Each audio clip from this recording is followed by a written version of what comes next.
বিয়েটা হচ্ছে এমন একটা সাবজেক্ট আমাদের লাইফে। এই বিয়ের মাধ্যমে কারো জীবন গড়ে, তো বিয়ের মাধ্যমে কারো জীবন ভাঙে। বিয়ের মাধ্যমে একজন বেকার যুবক প্রতিষ্ঠিত হয়ে যায়, আবার এই বিয়ের মাধ্যমে একজন নেককার দিনদার স্ত্রী যে পায় না, তার পুরো জীবনটাই ধ্বংস হয়ে যায়। ঠিক কিনা বলেন যুবক ভাইরা?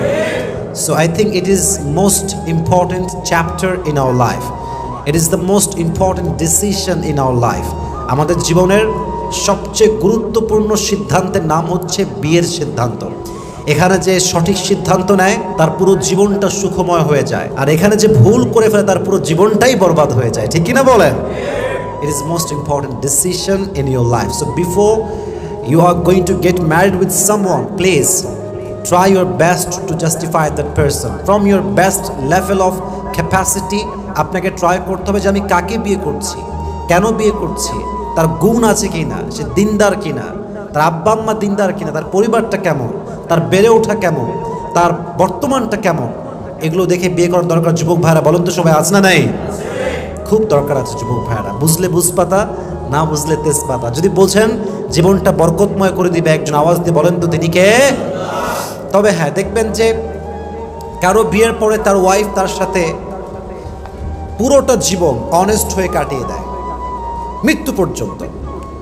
আবার কাউকে দেখবেন যে বিয়ের মাত্র 1 মাস পরেই বউ পালিয়ে যায়, 2 মাস পরেই বউ পালিয়ে যায়। এরকম হয় না যুবক ভাইরা? হয় না? হয় না? প্রায় হয়। তো কেন এটা হয়? দেখেন, বিয়ে ভাঙে অনেক কারণে। এই সম্পর্ক অনেক দামি সম্পর্ক, বাট এটা ভাঙে কিছু কিছু কারণ আছে। আমি জাস্ট 2টি বিষয় উল্লেখ করছি। দেখেন, পুরুষ মানুষ যত স্মার্ট হোক, যত হ্যান্ডসাম হোক, আর দেখতে যত সুন্দর হোক না কেন, যত রিচ হোক না কেন, যত বড় বিজনেস ম্যাগনেট হোক না কেন, পুরুষ যদি যত্নশীল না হয়, কেয়ারিং না হয়, লাভিং না হয়, তার লাইফ পার্টনারকে সময় না দেয়, সে যত সুন্দরী হোক না কেন, তার কাছে কখনো কোনো নারী আটকাতে পারে না। ঠিক কিনা বলেন? Man has to be caring and loving. It is most important, really important. আপনি যদি যত্নশীল না হতে পারেন, আপনার বউ আপনার কাছে থাকবে না।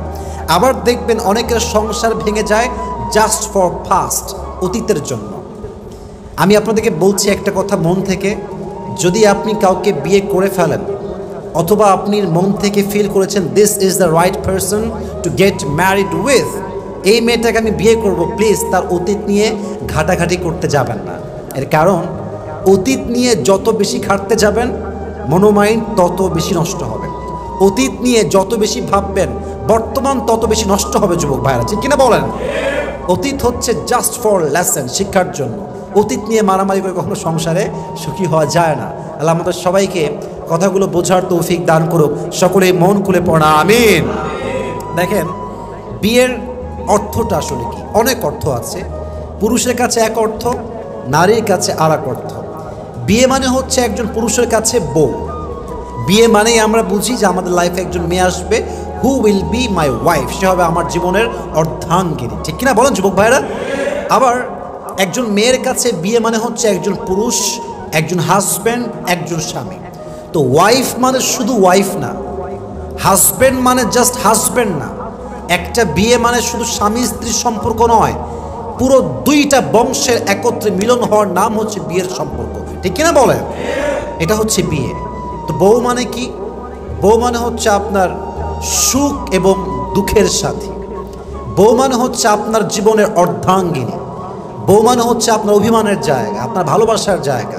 বউ মানে হচ্ছে সেই নারী যাকে ধমকও দেওয়া যায়, শাসনও করা যায়, অ্যাট দ্য সেম টাইম তাকে আদর করে ভালোবেসে আবার বুকেও জড়ানো যায়। ঠিক কিনা বলেন? This is called wife materials. এটাকে বলা হয় বউ। তো যার জীবনে ভালো বউ আছে, ভালো জীবন সঙ্গী আছে, তার জীবনে সে কিছু পাক কিংবা না পাক, তার আফসোস করার কিছুই নাই, কারণ সে দুনিয়াতেই স্ত্রীর মাধ্যমে জান্নাতে একটা সুখ অনুভব করেছে। সুবহানাল্লাহ পড়ুন সবাই আপনারা। সো বিয়ের ক্ষেত্রে চিন্তা করার দরকার, ভেবে চিনতে ডিসিশন নেওয়ার দরকার। যুবক ভাইরা আছে না নাই? আসলে আমরা বিষয়টা ডিপলি ঢোকার ট্রাই করি। একটা তাকবীর দেন সবাই মিলে, লিল্লাহি তাকবীর। দেখেন, আমরা বিয়ে করতে গেলে খুব ডিপ্রেসড হয়ে যাই, হতাশ ফিল করি। এটা আমাদের অনেক অভিজ্ঞতা আছে, আমরা ট্রাই করেছি বা করছি। এর কারণ, বিয়ে করতে গেলেই মনে হবে যে হয়তো বা এর চাইতে আরও বেটার অপশন আছে, এর চাইতে হয়তো বা আরও সুন্দরী আছে, এর চাইতে হয়তো আরও ভালো আছে। আর আরেকটা বড় বিষয় হচ্ছে আপনি কাকে বিয়ে করবেন। আমাদের দেশে অবস্থা এমন হয়ে গিয়েছে, শতকরা 5জন মেয়ে এরকম পাওয়া মুশকিল হবে যে বাসরাত তার স্বামীর হাত ধরে বলবে যে আমার এই হাত প্রথম তুমি পুরো যে স্পর্শ করেছো। এমন মেয়ে পাওয়া খুবই মুশকিল যে মেয়ে বাসরাতে বলবে স্বামীকে যে আমার এই দেহ, এই সতীত্ব তোমাকে আমি এমনভাবে দিলাম যে সতীত্বে একটা কলঙ্কের কোনো দাগ নাই। এরকম মেয়ে পাওয়া খুবই রেয়ার যুবক ভাইয়ার। আজকালকার যুগে ভার্জিন, সতীত্ববান, চরিত্রবান মেয়ে পাওয়া খুবই মুশকিল। বাট হ্যাঁ, আমরা যে কনফার্ম জান্নাতি এটা আবার এরকম না। আমাদেরও দোষ আছে, মেয়েদেরও দোষ আছে। বাট মোস্ট অফ অল যদি আমরা মানিয়ে, মেনে, বুঝে, নিজেকে কনভিন্স করে বিয়ে করতে পারি, আমাদের জীবনটা সুখময় হবে। বলেন সবাই ইনশাআল্লাহ। প্রথম বিষয় আমরা কথা বলবো যে বিয়ে করলে লাভ কি। What are the benefits of getting married early, getting married young. যুবক বয়সে বিয়ে করলে কি কি লাভ পাওয়া যায়, number 1। Number 2, what kind of quality that we should look for our future wife. আমরা কেমন মেয়ে দেখে বিয়ে করব, এটা জানা দরকার যুবক ভাইরা, আছে না নাই? নাম্বার 3, আমরা জানবো what is the purpose of marriage, বিয়ের উদ্দেশ্য কি। অ্যান্ড ফাইনালি আমরা জানবো how to take the preparation of marriage, বিয়ের জন্য আমরা কেমনভাবে প্রস্তুতি নিব। এই 4টি বিষয় আজকে আমরা ইন ডিটেইলস যতটুকু পারা যায় কথা বলবো। সকলে বলেন ইনশাআল্লাহ। প্রিয় ভাইয়েরা, বিয়ে হচ্ছে একটা জান্নাতি সম্পর্ক। সুবহানাল্লাহ পড়বেন না আপনারা সবাই? প্রথম বিয়ে হয় জান্নাতে, আদম আলাইহিস সালাতু ওয়াস সালামের সাথে হাওয়া আলাইহিস সালামের বিয়ে হয়। এবং হাদিসে আসছে প্রত্যেকটা নবীর 4টা সুন্নাত কমন ছিল। প্রত্যেকটা নবী 4টা সুন্নাত পালন করেছেন। 1, আন-নিকাহ, বিবাহ। 2, আত-তাআত্তুর, সুগন্ধি ইউজ করা। 3, আস-সিওয়াক, প্রত্যেকটা নবী মেসওয়াক ইউজ করেছেন। তাহলে এই যে গুণ আমাদের নবীদের 4টা সুন্নাত ছিল, একটা হচ্ছে বিয়ে, আর একটা হচ্ছে মেসওয়াক করা, আর একটি হচ্ছে যেটা আমরা জানলাম সেটা হচ্ছে যে কয়টা বলেছি আমি? 3টা। এক হচ্ছে বিয়ে, 2 নাম্বার হচ্ছে মেসওয়াক করা, এবং 3 নাম্বার হচ্ছে আত-তাআত্তুর, সুগন্ধি ইউজ করা। 4 নাম্বার হচ্ছে লজ্জা। প্রত্যেকটা নবী লজ্জাশীল ছিলেন। সুবহানাল্লাহ পড়বেন না আপনারা সবাই? আসলে আমরা জেনে অল্প বয়সে বিয়ে করার উপকারিতা কি কি আছে হাদিস এবং কোরআনে। 1, যে ব্যক্তি যুবক বয়সে বা আর্লি বিয়ে করে, অল্প বয়সে বিয়ে করে, তার প্রথম লাভ হচ্ছে তার চোখটাকে আল্লাহ তাআলা জিনামুক্ত করে দেয়। সুবহানাল্লাহ পড়বেন না? চোখটা হারাম দিকে আর যায় না। যার বাসাতে চাঁদ আছে তার বাহিরে গিয়ে মোমবাতি আর কোনো প্রয়োজন হয় না। কথা ঠিক কিনা বলেন যুবক ভাইয়েরা? আপনার চোখটা অটোমেটিকলি ডাউন হয়ে যাবে, আপনি গায়রে মাহরাম নারীর দিকে তাকাবেন না, কারণ আপনার বাসাতে আপনার বউ আছে। 2 নাম্বার, বিয়ের সবচেয়ে বড় উপকার হচ্ছে আপনার লজ্জাস্থানের হেফাজত হয়ে যায়।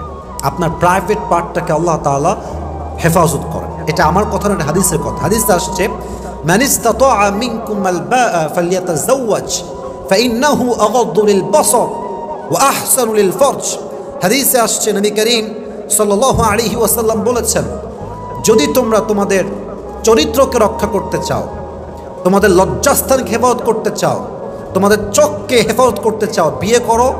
আল্লাহ তোমাদেরকে 2টি পাপ থেকেই হেফাজত করবে। সুবহানাল্লাহ পড়েন সবাই আপনারা? তাহলে 1 হচ্ছে চোখের হেফাজত, 2 হচ্ছে লজ্জাস্থানের হেফাজত। 3 নাম্বার, বিয়ে করলে যে উপকার সেটা হচ্ছে ঈমান পরিপূর্ণ হয়ে যায়। যারা আমরা সিঙ্গেল, আমাদের ঈমান হচ্ছে অর্ধেক। আর যখন আমরা বিয়ে করব, এই বিয়ের মাধ্যমে আমাদের পুরো ঈমানের যে কাতারটা, যে লেভেলটা, এটা পরিপূর্ণতায় পৌঁছে যাবে। সুবহানাল্লাহ পড়বেন না আপনারা?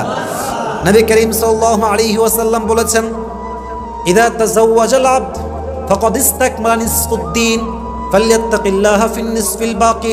যে ব্যক্তি বিয়ে করবে তার অর্ধেক দিন পূরণ হয়ে যাবে। ফালইয়াত্তাকিল্লাহা ফিন নিসফিল বাকি, এখন সে তার বাকি অর্ধেক দিন কেমন করে পূরণ করবে সেজন্য এই চিন্তা করে, কারণ বিয়ে করলে অর্ধেক ঈমানকে পরিপূর্ণ করে দেয় একজন, তিনি কে? আপনার ঈমানটা অর্ধেক পরিপূর্ণ হয়ে যাবে। সুবহানাল্লাহ পড়বেন না আপনারা? 4 নাম্বার, বিয়ে করলে লাভ হয় কি? দ্রুত ধনী হওয়া যায়। এটা আমার কথা নয়, এটা আল্লাহ তাআলার কথা। You wanna be rich, you wanna be rich, please get married as soon as possible, আল্লাহ উইল মেক ইউ রিচ। কোরআনে আল্লাহ তাআলা বলছেন সূরাতুন নূরে, ইয়াকুনু ফুকারা আইয়ুগনিহিমুল্লাহু মিন ফাদলি, যে বান্দা চায় তার অভাব দূর হয়ে যাবে, যেই বান্দা চায় তার অভাব উন্মোচন হয়ে যাবে। যে বান্দা চায় যে আমি ধনী হয়ে যাব, সেটা খুব দ্রুত বিয়ে করে ফেলে। যে বিয়ে করবে তাকে ধনী বানায় দিবে একজন, তিনি কে? Get married, Allah will make you rich. বিয়ে করেন, আল্লাহ আপনার সমস্ত অভাব দূর করে আপনার রিজিকে বরকত দান করবে। সুবহানাল্লাহ পড়বেন না আপনারা? 5 নাম্বার, বিয়ে করলে যে উপকার হয় সেটা হচ্ছেই বান্দার রোগ বালাই দূর হয়, অসুস্থতা দূর হয়ে যায়, বান্দা সুস্থ থাকে বেশি। এটা হচ্ছে আল্লাহ তাআলা বিশেষ একটা নিয়ামত বিবাহিতদের জন্য। সুবহানাল্লাহ পড়েন সবাই আপনারা? 6 নাম্বার, ইবাদতে মজা পাওয়া যায়। বিয়ে করে ফেললে যুবক বয়সে নামাজে মনটা আরও বেশি বেড়ে যায়, কোরআন তেলাওয়াতে মনটা আরও বেড়ে যায়।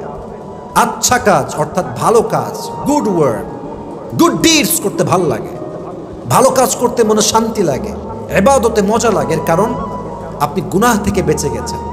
যেই বান্দা গুনাহ থেকে বেঁচে যায় তার হৃদয়ে একটা আত্মকেন্দ্রিক শান্তি দান করে একজন, তিনি কে? ইবাদতে শান্তি পাওয়া যায়। এবার আসুন আমরা জানি 7 নাম্বার লাভ কি। 7 নাম্বার লাভ হচ্ছে যে ব্যক্তি যুবক বয়সে বিয়ে করে সে ব্যক্তি আল্লাহর নিকটবর্তী হয়ে যায়, কারণ সে গুনাহ থেকে বেঁচে গেছে। আর জীবনে যার যত গুনাহ কম সে তত বেশি আল্লাহর কাছে নিকটবর্তী বান্দা হয়ে যায়। সুবহানাল্লাহ পড়ে সবাই। এবার আসুন 8 নাম্বার, যে ব্যক্তি যুবক বয়সে বিয়ে করে তাকে আল্লাহ তাআলা একটা মানসিক তৃপ্তি দান করে। মানসিক তৃপ্তি কেমন? আপনি খুব বেশি ক্রেজি হবেন না, স্থির হবেন, ভালো থাকবেন। এটা গড গিফটেড নিয়ামত, এটা আল্লাহ আপনাকে দিবেন মানসিক তৃপ্তি। আপনি পাগলের মতো ছুটবেন না, কারণ আপনার মোটামুটি মাশাআল্লাহ থাকার মতো ঘর আছে, ভালোবাসার মতো বউ আছে, বাচ্চা আছে, এনাফ। और क्या चाहिए जिंदगी में मेरे दोस्त? যা আছে আলহামদুলিল্লাহ, এর মাধ্যমে আল্লাহ তাআলা আপনার জীবনে একটা মানসিক তৃপ্তি দান করবে। সুবহানাল্লাহ পড়ে সবাই। 9 নাম্বার, সেটা হচ্ছে বিয়ের মাধ্যমে আল্লাহ তাআলা মানুষের রাগ, ক্রোধ, মেজাজকে ঠান্ডা করে দেয়। কারণ কি? সে ম্যাচিউরড হয়ে যায়। দেখবেন একজন মানুষ বিয়ের আগে আনম্যাচিউর, কথা কয়ে ঢং নাই, চলাফেরার ঢং নাই, কোনো কিছুই ঠিকঠাক নাই। বাট দেখবেন বিয়ের পরে ভদ্র হয়ে গেছে, আগের মতো চিল্লায় না, আগের মতো রিয়াকশন করে না, আগের মতো ওভার রিয়াক্ট করে না, মেজাজটা ঠান্ডা হয়ে যায়। কারণ কি? বিয়ের মাধ্যমে আল্লাহ তার মেজাজকে ঠান্ডা করে দিয়েছে। সুবহানাল্লাহ পড়ে সবাই। সর্বশেষ এবং এটা সবচেয়ে বড় benefit for all the youngsters, for all the young people, এটা হচ্ছে বিয়ের মাধ্যমে আপনার যৌবনের ক্ষুধা নিবারণ হয়।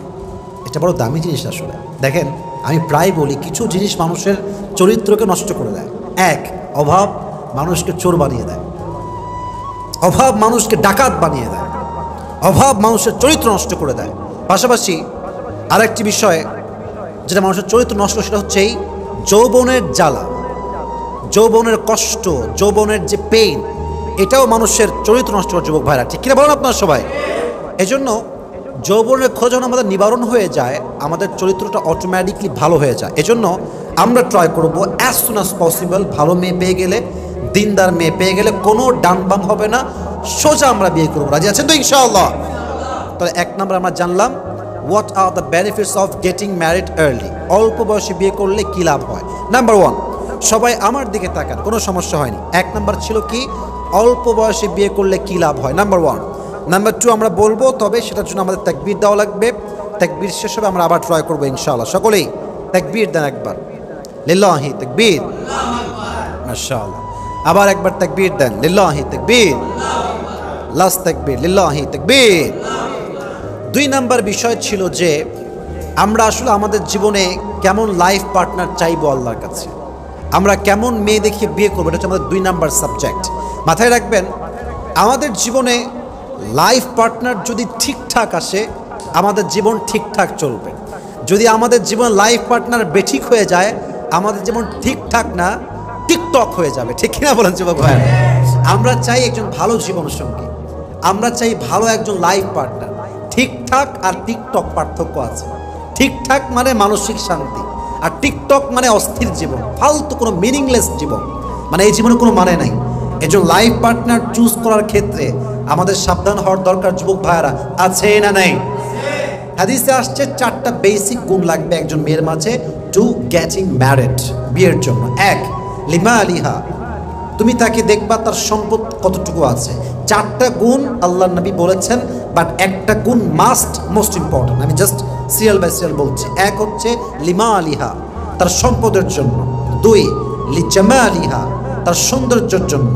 দিন, ওয়ালি হাসাবিহা, তার বংশগত মর্যাদা, তার শিক্ষা দীক্ষা দেখার দরকার যুবক ভাইরা, আছে না নাই? অ্যান্ড সর্বশেষ দ্বীনের জন্য, এবং এটা হচ্ছে সবচেয়ে দামি বিষয়, ফাযফর বিযাতি দ্বীনি তারিবাত ইয়াদাক। নবীজি বলেছেন, তুমি যদি বিয়ে করে সফল হতে চাও, দ্বীনকে, চরিত্রকে, দ্বীনদারিত্বকে প্রাধান্য দাও, আল্লাহ তোমাকে সফল বানাই ছাড়বে। সুবহানাল্লাহ পড়ার সময়। এজন্য বিয়ের ক্ষেত্রে টাকা পয়সা বেশি জরুরি নয়, ধন সম্পদ বেশি জরুরি নয়, মেয়ের পরিবার যে খুব বেশি বড় হতে হবে তা জরুরি নয়। বিয়ের ক্ষেত্রে সবচেয়ে দামি হচ্ছে চরিত্র এবং মেয়ের দ্বীনদারিত্ব। ঠিক কি বলো যুবক ভাইরা আপনারা? তবে হ্যাঁ, এর বাহিরেও আমাদের পার্সোনাল লাইফে আমরা কিছু বিষয় এক্সপেক্ট করি, এটাও সুন্নাহ এবং এটা চাওয়া জায়েজ। যেমন আমাদের জীবনে আমরা সকলেই এমন একজন লাইফ পার্টনার এই যুগে এসে চাই, যার ফেসবুকে বেপর্দা ছবি থাকবে না। আমরা এমন একজন মেয়েকে লাইফ পার্টনার হিসেবে চাই, যার জীবনে সে টিকটকে গিয়ে বেহায়ার মতো নাচ গান করবে না। ঠিক কিনা বলেন যুবক ভাইরা? আমি দেখেছি যে আমরা যখন বলি, এই ভাই আপনার কেমন মেয়ে লাগবে, আপনি কেমন মেয়ে বিয়ে করবেন, সবাই বলে, আরে ভাই আমার সিম্পল মেয়ে হইলেই হয়, কোনো সমস্যা নাই, একটা পাইলেই হবে। না, দিস ইজ রং আনসার। আমাদের উচিত উত্তর এমন দেওয়া যে আমার জীবনে নিশ্চিত দিনদার, চরিত্রবান এবং কোনো সাধারণ নারী নয়, একজন অসাধারণ চরিত্রবান নারীকে আমরা বউ হিসেবে চাই। ঠিক কিনা বলেন যুবক ভাইরা? চরিত্র লাগবে যুবক ভাইরা, ওয়াফাদার হতে হবে, কৃতজ্ঞ হতে হবে, শকর গুজার হতে হবে। বউ যদি কৃতজ্ঞ না হয়, ঠেলা যে কি এটা সেই বোঝে যে বিয়ে করছে এমন অকৃতজ্ঞ মেয়েকে। ঠিক কিনা বলেন যুবক ভাইরা আপনারা? তো বিয়ের ক্ষেত্রে আমাদের চাহিদা হচ্ছে আমাদের বউকে অবশ্যই পর্দা মেনটেন করতে হবে। পাশাপাশি আমরা সকলেই এমন একজন লাইফ পার্টনার চাই যে তার রাগ অভিমান সমস্ত কিছু আমার উপরে ছাড়বে। সে রাগ আমাকে দেখায়, সে অভিমান আমাকে দেখায়, বাট আমার উপরে রাগ করে আরেক পুরুষের কথা বলবে, প্রেম করবে, ডেটিং করবে, এটার নাম ভালোবাসা নয়, এটার নাম বেহায়াপনা। ঠিক কিনা বলেন? আমার উপরে রাগ, আপনি আমাকে বলেন, অভিমান দেখান, সমস্যা নাই, বাট আমার কথা হচ্ছে আমার লাইফ পার্টনার আমাকেই রাগ দেখাবে, বাট আমার উপরে রাগ করে সে আর যে পরকিয়া করতে পারবে না। ঠিক কিনা যুবক ভাইরা আপনারা বলেন? তাহলে বিয়ের ক্ষেত্রে এগুলো চাহিদা আমাদের রাখতে হবে, আল্লাহর কাছে দোয়া করতে হবে। রাজি আছেন তো ইনশাআল্লাহ? এবং আমরা সকলেই চাই যে আমাদের লাইফে এমন একজন আমাদের জীবনসঙ্গী আসুক, যে মানুষটা আমাদের সবচাইতে খারাপ সময়ে শক্ত করে হাতটা ধরবে আর বলবে, তোমার হতাশ হওয়ার কোনো কারণ নেই, তোমার জীবনে কিছু থাক কিংবা না থাক, তুমি যদি জিরো হয়ে যাও, শূন্য হয়ে যাও, সবাই তোমাকে ছাড়লেও আমি তোমার হাত ছাড়বো না। ঠিক কিনা বলেন? এরকম জীবনসঙ্গী পেয়ে গেলে আমাদের জীবন আর কিছু লাগে না যুবক ভাইয়ারা। আলী রাদিয়াল্লাহু তাআলা আনহু যখন ফাতেমাকে বিয়ে করেছিলেন, উনি একটা বাক্য বলেছিলেন, এটা আমি উর্দুতে পড়েছিলাম, জাস্ট কোট করছি।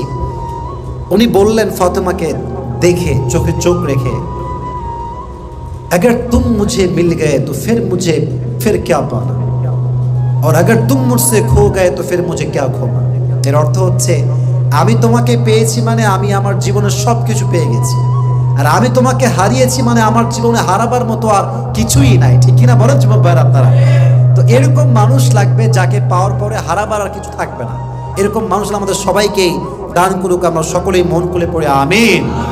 এবং যারা আমরা 5 ওয়াক্ত নামাজ কালাম পড়ি, মাশাআল্লাহ দাড়ি আছে, আমাদের টুপি আছে, কিছুটা দিন ফলো করি, আমরা চাই যে কোনো মেয়ে আমাদেরকে বিয়ে করবে জাস্ট এই জন্য যেন সে দিনকে ফলো করতে পারে।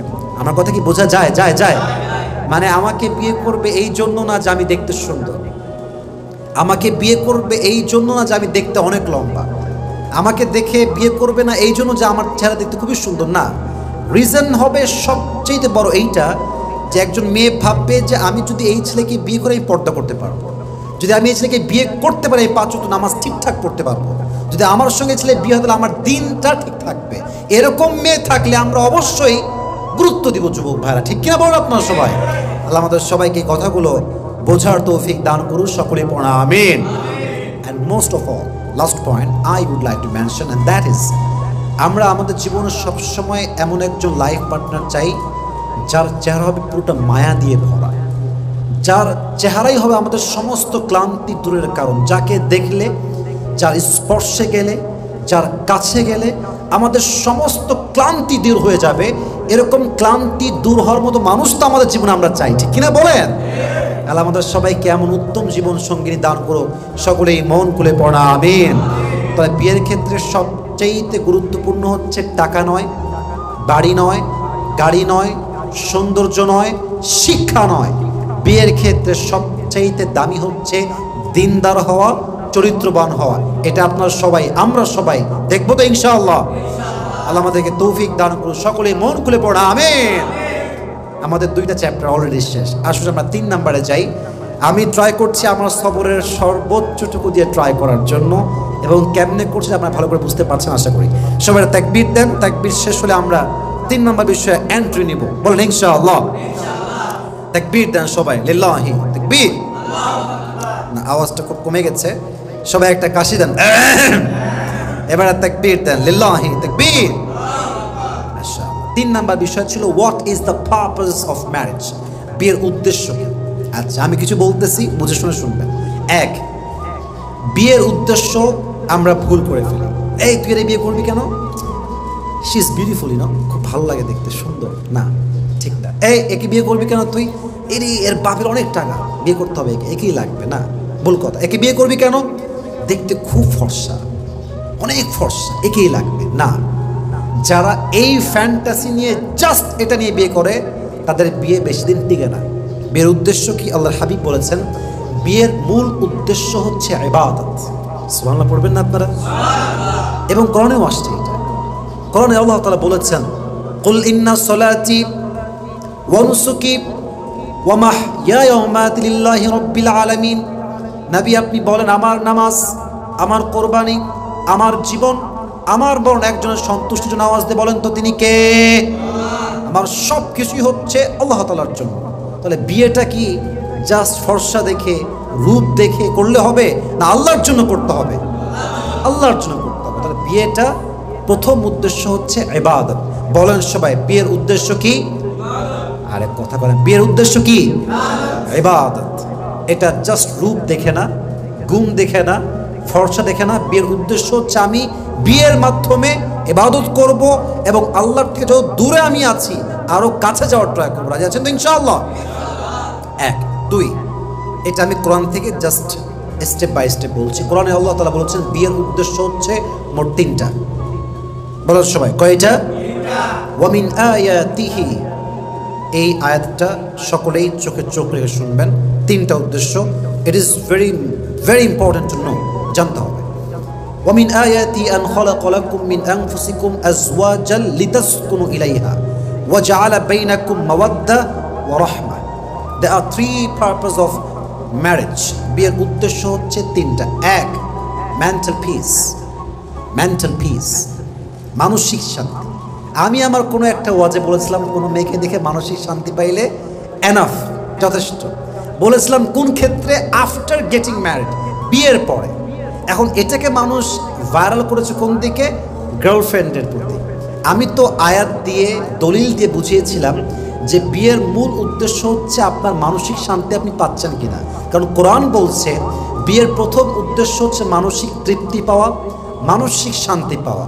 যখন আপনি আপনার জীবন সঙ্গীর মাঝে মানসিক শান্তি খুঁজে পাবেন, তখন তার কোনো দোষ, তার ত্রুটি, কোনো কিছুই কোনো ভুল মনে হবে না, কারণ আপনি তাকে দেখে মানসিক শান্তি খুঁজে পান। ঠিক কিনা বলুন যুবক ভাইরা আপনারা? বিয়ের প্রথম উদ্দেশ্য হচ্ছে মানসিক শান্তি। যদি আপনি আপনার বউকে দেখে মানসিক শান্তি খুঁজে পান, লিখে রাখেন আপনার দ্বারা পরকীয়া পসিবল না, আপনার দ্বারা পরনারীতে আসক্ত হওয়া সম্ভব না। যত পুরুষ, ট্রাস্ট মি, বিলিভ মি, যত পুরুষ বউকে রেখে অন্য 10 জায়গায় পরকীয়া করে, এর প্রধান এবং সবচাইতে বড় কারণ হচ্ছে সে তার বউয়ের দিকে তাকিয়ে ওই যে ডিজায়ার্ড ফিলিংস, কাঙ্ক্ষিত অনুভূতি, মানসিক শান্তি এটা পায় না। বাস বউকে রেখে আরো 10 ঘাটে গিয়ে সে পানি খায়। ঠিক কিনা বলেন যুবক ভাই? মানসিক শান্তি পাওয়া লাগবে। 1, 2, বিয়ের উদ্দেশ্য হচ্ছে ওয়াজআলা বাইনাকুম মাওয়াদ্দা, ভালোবাসা। একে অপরের প্রতি ভালোবাসা থাকতে হবে। ভালোবাসা নাই মানে সম্পর্ক টিকবে না। যেখানে ভালোবাসা আছে সম্পর্কে যত ঝগড়া হোক, যত রাগারাগি হোক, এটা টিকে যায়। আর যেখানে ভালোবাসা নাই ওখানে চায়ের জায়গায় কফি আসলে সম্পর্ক ভেঙে যায়, ঠিক কিনা বলেন? লাভ ইজ মোস্ট ইম্পর্টেন্ট, ভালোবাসা জরুরি। 2 নম্বর উদ্দেশ্য হচ্ছে ভালোবাসা। এটা বলেছে কে? বলেন সবাই, বলেছে কে? আল্লাহ তাআলার আয়াত এটা। 3 নম্বর ওয়ারাহমা। এটা একটু বুঝতে হলে ব্রেন দিয়ে না, হৃদয় দিয়ে বুঝতে হবে, অনুভব করতে হবে। ওয়ারাহমা, রহমত মানে হচ্ছে দয়া উদ্দেশ্য। বলেন সবাই, রহমত দ্বারা কি উদ্দেশ্য? দয়া। আচ্ছা, মনে করেন আমার বয়স 26 ইয়ার্স অথবা 27 ইয়ার্স ওল্ড, 27 বছর। আমার বয়স যখন 60 বছরে যাবে, আচ্ছা 60 না, মনে করেন 70 বছরে, আর আমার ওয়াইফের বয়স মনে করেন 65 বছর, 5 বছরের গ্যাপ দিলাম। একজন 65 বছর নারীর মাঝে কিন্তু কোনো ফিজিক্যাল অ্যাট্রাকশন থাকে না, শারীরিক যে চাহিদাটা, এটা কি থাকে যুবক ভাইরা? বলেন বলেন বলেন। থাকে না। তখন টিকে কেন? নানা নানিকে ভালোবাসে কেন? দাদা দাদিকে ভালোবাসে কেন? কারণ ওই যে দীর্ঘ লম্বা সময়ের ভালোবাসা, এর দ্বারা মনে একটা দয়া তৈরি হয়, মায়া তৈরি হয়, রহমত তৈরি হয়, এবং এই দয়ার দ্বারা মৃত্যুর শেষ নিঃশ্বাস পর্যন্ত স্বামী তার স্ত্রীর সঙ্গে থেকে যায়, ঠিক কিনা বলেন? দয়া লাগবে। আল্লাহ আমাদের সবাইকে এই উদ্দেশ্যগুলো অর্জন করার তৌফিক দান করুক। সকলে মন খুলে পড়া আমিন। বিয়ের 5 নম্বর উদ্দেশ্য হচ্ছে বংশ বিস্তার। আমরা আসছি কই থেকে? বাবার থেকে, মায়ের থেকে। আব্বা আম্মা না হইলে আমরা হতাম না, নানি না হইলে আমার মা হইতো না, দাদি না থাকলে আমার বাপ হতো না। বংশ বিস্তার উদ্দেশ্য। তা এক যুবক আসছে এক পীর সাহেবের কাছে, হুজুরের কাছে, যে হুজুর একটু দোয়া করবেন আমার জন্য বাচ্চা হয়। তো দোয়া করেছে, চলে গেছে। দ্বিতীয় বছর আবার আসছে, হুজুর দোয়া করে আমার জন্য বাচ্চা হয়। হুজুর দোয়া করেছে যে বাচ্চা হবে, যাও। তৃতীয় বছর আবার আসছে, হুজুর আমার জন্য দোয়া করে বাচ্চা হয়। হুজুর কয়ে যে কি রে, এত বছর দোয়া করে তাও বাচ্চা হয় না? বাবা তুমি কি বিয়ে করছো? না, আমি বিয়ে করিনি। তো বিয়ে না করলে বাচ্চা আসবে কেন? বিয়ের উদ্দেশ্য হচ্ছে বংশ বিস্তার। বংশ বিস্তার করতে চাইলে বিয়ের দরকার। যুবক ভাইরা আছে না নাই? আল্লাহ তাআলা আমাদের সবাইকে কথাগুলো বোঝার তৌফিক দান করুন। সকলেই পড়া আমিন। বিয়ের সর্বস্ব উদ্দেশ্য হচ্ছে, আল্লাহ বলছেন, চরিত্র রক্ষা করা। হুন্না লিবাসুল লাকুম ওয়া আনতুম লিবাসুল লাহুন। Your wife is just like dress for you. Your husband is just like dress for you. तुम्हारा बीवी तुम्हारे लिए लिबास है और तुम्हारा हस्बैंड तुम्हारे लिए लिबास है। लिबास যেমন পুরো দেহের প্রত্যেকটা অঙ্গ প্রত্যঙ্গ ঢাকে, exactly to the same way একজন মেয়ে তার স্বামীর পুরো চরিত্রকে কাপড় দিয়ে ঢেকে রাখে, ঠিক কিনা বলেন যুবক ভাইরা? কাপড় হচ্ছে আমার স্ত্রী। পোশাক যেমন আমার লজ্জাস্থান থাকে, আমার বউ তেমনভাবে আমার চরিত্রকে রক্ষা করে। আমি আমার বউয়ের চরিত্রকে রক্ষা করি। আল্লাহ আমাদের সবাইকে চরিত্র রক্ষা করে বিয়ের পর চলার তৌফিক দান করুন। সকলে পড়া আমিন। সর্বশেষ ছিল how can we take the preparation, প্রস্তুতি কেমন করে নিব। শেষ কথা, সর্বশেষ সাবজেক্ট বা টপিক। সকলে তাকবীর দেন, লিল্লাহি তাকবীর। বিয়ের প্রস্তুতি কেমন হতে পারে? প্রথম বুঝবেন, বিয়ের জন্য মেন্টালি, ফিজিক্যালি অ্যান্ড ফাইন্যান্সিয়ালি 3 দিক থেকে আপনাকে ঠিক থাকতে হবে। মানসিক, আর্থিক, শারীরিক সব দিক থেকে আপনাকে রেডি হওয়া লাগবে। মানসিক কেমনে? বিয়ে করছি এটা প্রেম না, বিয়ে করছি এটা গার্লফ্রেন্ড না। বিয়ে করছি মানে আমি একজন মানুষের পুরো জীবনের দায়িত্ব নিচ্ছি। তাকে আমার চালাইতে হবে, তাকে আমার খাওয়াইতে হবে, তাকে আমার পড়াইতে হবে, তাকে আমার ভালো রাখতে হবে মানসিকভাবে। প্রস্তুতি যে আমি বিয়ে করছি মানে দায়িত্ব আমি আমার কাঁধে নিচ্ছি, প্রস্তুতি নেন মানসিকভাবে। 2 আর্থিক। আর্থিক কেমনে? বিয়ে করছেন মানে মোহর দেওয়া লাগবে। মোহরের হক ইসলামে আছে না নাই? ওয়াতুন নিসা সাদুকাতিহিন্না নিহলা, তোমরা সন্তুষ্ট চিত্তে মোহর দাও। যেই মেয়ের যেমনটা প্রাপ্য, যতটুকু প্রাপ্য দেওয়ার দরকার যুবক ভাইরা আছে না নাই? দিতে হবে, অবশ্যই দিতে হবে। আপনি কি জমাইছেন টাকাটা? হিসাব করেন। আর্থিক প্রস্তুতি লাগবে। আল্লাহ আমাদের সবাইকে আর্থিকভাবে প্রস্তুতি নেওয়ার তৌফিক দান করুক। সকলে মন খুলে পড়া আমিন। মাশাআল্লাহ। এবার আসেন শারীরিক। ব্যাখ্যা দিব না, এটা নিজের ফিটনেস ঠিক আছে কিনা, নিজের কোনো সমস্যা আছে কিনা একটু চেক করে নেবেন নিজেকে। এটা লজ্জার কিছু না। Please don't take it seriously or don't take it negatively. Seriously নেবেন কখন? যখন বুঝবেন যে সমস্যা আপনার আসলেই আছে। নিজেকে শুধরাবেন। এতে করে কি হবে? দাম্পত্য জীবন আপনাকে সুখী বানায় দিবে একজন, তিনি কে? পাশাপাশি আপনাকে বুঝতে হবে বিয়ের পরে কিন্তু একটা ওয়ালিমা থাকে, নর্মালি হয় আর কি। অনেকে একদম ঢাকা শহরে গুলশানে একটা বিশাল বড় জাঁকজমক আয়োজন, আবার কেউ সামান্য খেজুর দিয়ে ওলিমা করে ফেলে। As much as you can, যতটুকু পারেন আর কি, সাধ্য অনুযায়ী খেজুর দিয়ে হোক, ডাল ভাত দিয়ে হোক, যা দিয়ে হোক ওলিমা দিবেন। রাজি আছেন তো ইনশাআল্লাহ? তবে ওয়ালিমার ক্ষেত্রে please listen my lecture with full concentration. Please listen to me, I need your concentration. ওয়ালিমার ক্ষেত্রে ওয়ালিমার দায়িত্ব হচ্ছে পুরুষের উপরে।